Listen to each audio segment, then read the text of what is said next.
Welcome to the Schools of Excellence podcast, where we transform everyday leadership struggles into powerful legacies that impact generations.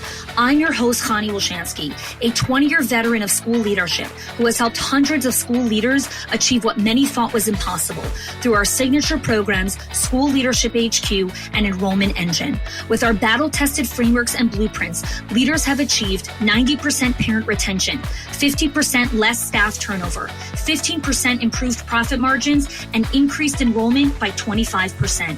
My mission is simple: to revolutionize school leadership by elevating the skills, the habits, and mindset of passionate leaders ready to create lasting change. Join me as we build your legacy of excellence, one transformative conversation at a time.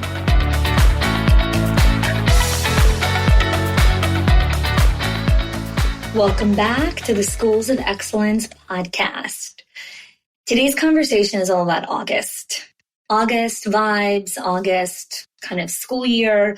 For those of you that start the school year in August, for those of you that start the school year at the end of August or the beginning of September, depending on where you are, August always brings this kind of fresh, exciting energy that something new is about to come, right? That something new is on its way in. So today's episode is what you tolerate in August is what you'll be cleaning up in February, okay? So what happens in August with these kind of like pristine notebooks and, whenever I go to Walmart, and I rarely go into stores or whatever it is, but whenever I go into Walmart, like in July, like I feel like I just dropped my kids off in day camp and I just sent my older kids off to overnight camp.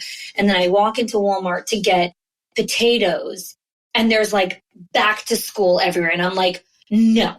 So just so you know, for those of you that are new to the podcast, I revolt against back to school year stuff until the last week of August. So like I will not buy school supplies, backpacks, or anything until literally I have to. Like my kids are going to school in 2 days. Summer is so sacred to me. I don't want to be buying crayons and pencils in August. My kids start school, this year they start school September 3rd, I think. I don't know, just the way the calendar rolls out.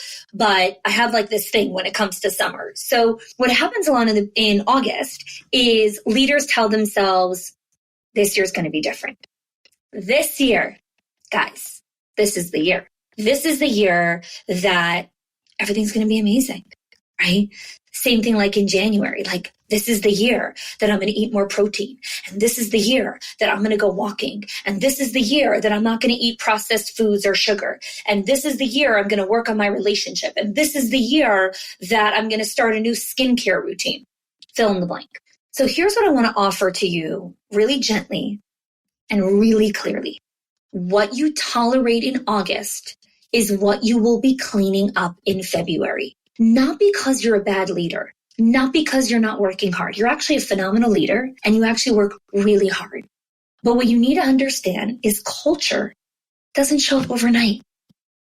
It is built quietly, every day, every moment, in what you allow, in what you tolerate, in what you ignore, in what you repeat, and most importantly, in what you kind of explain away in the name of, we just got back to school. We just got back to school. So while August can really feel like a fresh start, and it is, it actually becomes this moment where old leadership patterns slowly creep back in.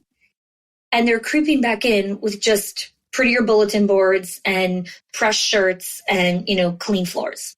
Because what happens is you cancel the one-on-one because you have to go urgently help in that classroom. And you let a staff meeting slide or run late because it's the first week of school. And you're like, I can't really hold that director accountable because they just got back from summer break. And so what happens is you assume that everyone is holding the same standard without a consistent way of checking the pulse if everyone's actually holding the same standard. And so those little moments that you define as little are actually not little because they set the tone for what your team will follow through on. So what happens is by the time February hits, your energy is so depleted and so exhausted, and the stakes are so much higher because you're not dealing with isolated problems anymore. Now you're dealing with a pattern that you allowed to take shape 6 months ago. So leadership is not what you say in your kickoff speech in August. It's what you normalize every day, because your team is watching what you protect and what you let slide. If you protect the one-on-ones and you protect gratitude and you protect those things, then your team learns relationships matter here. If you avoid difficult conversations, then your team learns conflict is unsafe here. If you jump in every single time someone's overwhelmed, your team learns leadership means rescuing. And so you keep trying to tell yourself, I value boundaries, but then you abandon whatever's on your calendar the moment chaos hits. You communicate to your team, you can rely on me, I'm here, I'm available, I have an open door policy. But what you've actually trained them to rely on is your reactivity, your heroism, your charisma, your vibe, your energy. And so you say you want ease and you want peace, but your actions actually show an identity that thrives in the chaos. So August and back to school is never about doing more. It's about choosing, what do I want to repeat? What I want to repeat. So if this is the year that you're like, I'm going to stop over functioning. This is the year I'm going to start anchoring in rhythm before urgency sets in. You don't need more projects, more SOPs, or more systems. You need predictability. You need rhythms, because rhythms create safety. You need decisions that your team can anchor on, even when you're too tired to hold everything. So I want to share 3 shifts that you can do this August that will anchor you for a long-term great culture. Again, it's not a checklist, it's not an SOP, and it's not a hack. One thing that you can do this August is choose one rhythm that you're going to protect at all costs. Okay, so it could be, I am going to protect the gratitude rhythm.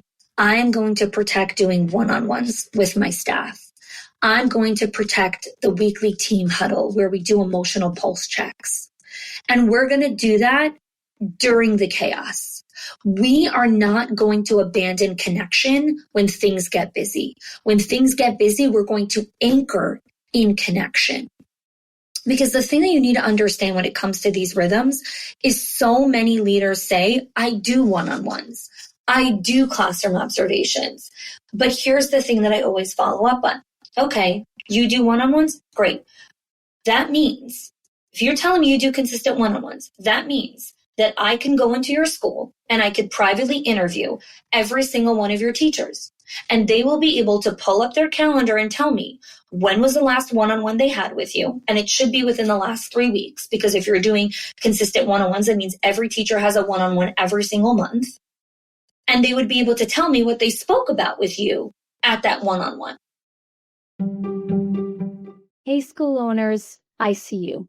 You've built the team, you've trusted others with the work, and somehow it still feels like everything lands on your shoulders. And that weight is exhausting. What if you could stop carrying it all alone? What if you can finally see exactly where your leadership is getting stuck and what to do next? That's where the Strategic Leadership Scorecard was made for.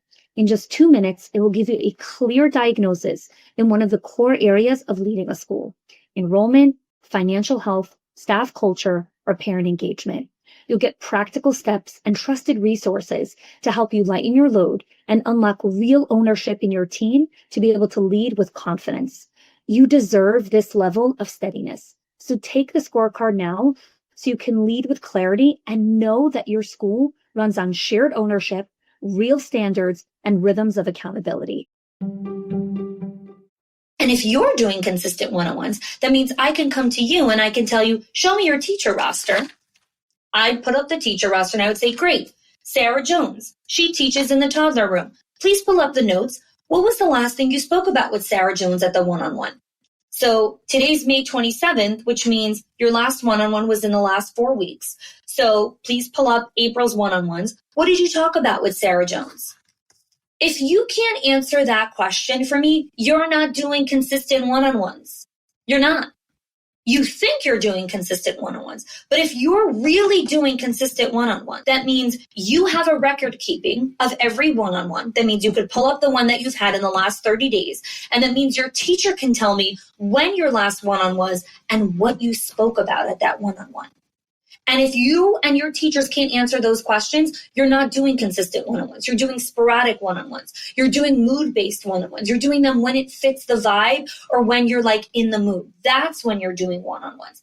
That's not a rhythm, because what that teaches your team is I connect with you only when I sense disconnection, when I feel you drifting, or when I sense that something's off or the vibe is off. That's when I connect with you, not as a predictable, reliable system, because as a member of this team, you deserve a connection point every single month that you don't have to earn or prove for, but you just get the one-on-one as part of being a member of the team. That's what a rhythm is. So that's one shift. Another shift, install a pulse check once a week. So I had a really great conversation with an owner a couple of weeks ago. And the conversation actually started when she had reached out and she's like, I'm really not in a good headspace. I don't like my team. I don't like my job. I actually hate everyone on my team. And I'm really having a difficult time. And so I got on a call and I was connecting with her. And she said something like, she's like, it's just been so busy and so hectic and everything feels like a lot. And so at our last L10 meeting, the leadership meeting, she's like, we didn't do any projects or any like status updates. We just sat and like connected emotionally. And everyone was just like, talking about what's going on in their life. And everyone's like, this is amazing. Like everyone felt so good. And I was like, great. Okay. So she's like, so the next meeting I did the same thing. Like we didn't talk about, any projects or anything like that. We just did emotional check-in and things are just feeling so much better now. And I said, okay, here's the deal. All right. Because I already know this protocol. I know this system where it's, oh my gosh, everyone feels so disconnected. Okay. We have to stop talking about projects all the time. We have to talk about us as people. We have to do an emotional check. Great. So you do the emotional check. Everyone loves the emotional check. So you're like, oh my God, this is amazing. Everything's feeling good again. The vibe is back. Great. So you do it another week. And then 3 weeks pass and you're like, oh my God, enrollment's down. Oh my God, the culture's slipping. Oh my goodness, 2 parents said that they're not returning. Whew.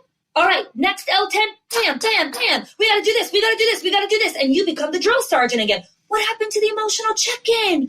What happened to the vibe? We don't got time for vibe. We got to go do this. Boom, boom, boom. And I'm like, oh my God, stop with the insanity. You can actually live in a predictable rhythm. People need emotional pulse checks. So here's what we do. Every week when you meet with the team, you take 5 to 10 minutes of that meeting and you do an emotional pulse check.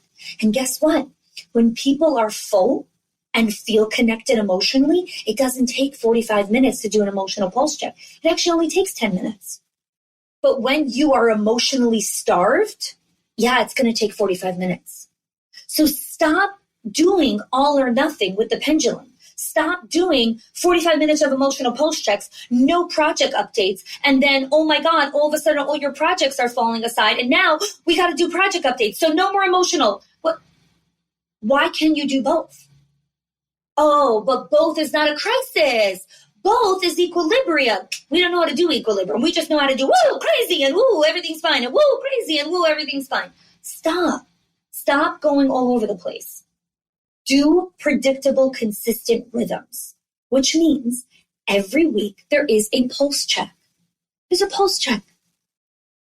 What do we need to recommit to this week? What is something you tolerated this week that you probably shouldn't have? And how do we recommit for next week, right? Not about what new thing are we doing next week. Stop with the dopamine, not something new. What's something we need to return to? What's something we need to re-anchor in?